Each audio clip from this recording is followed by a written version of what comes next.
Hello everyone. আমার বেবির 9 month complete হয়ে 10তে পা দিয়েছে। তো যাই হোক, এখন ওর নির্দিষ্ট একটা ফুড চার্ট বা রুটিন বলতে পারো, যেটা আমি প্রিপেয়ার করে নিয়েছি।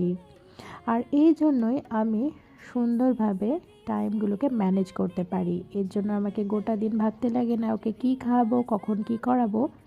এই পিছনের ওয়াল হ্যাঙ্গিংটা আমাদের বেডরুমে, এটা আমাকে ভীষণভাবে মোটিভেট করে। তো যাই হোক, এটাই বলার চেষ্টা করছিলাম এখানে।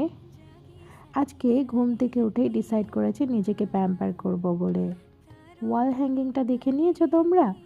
যাই হোক, এই সোফায় এখন বসবো আর নিজেকে প্যাম্পার করব, মানে একটু চা খাবো, রিল্যাক্স করব আর গল্পের বই পড়বো। নিজের প্রতি কেয়ার রাখাটাও ভীষণ ইম্পর্টেন্ট। নিজে যদি হ্যাপি না থাকি, বাচ্চাকে কি করে ট্যাকেল করব, বাচ্চাকেও কিভাবে হ্যাপি রাখবো, সবটা ডিপেন্ড করে আমাদের ভালো থাকার উপর।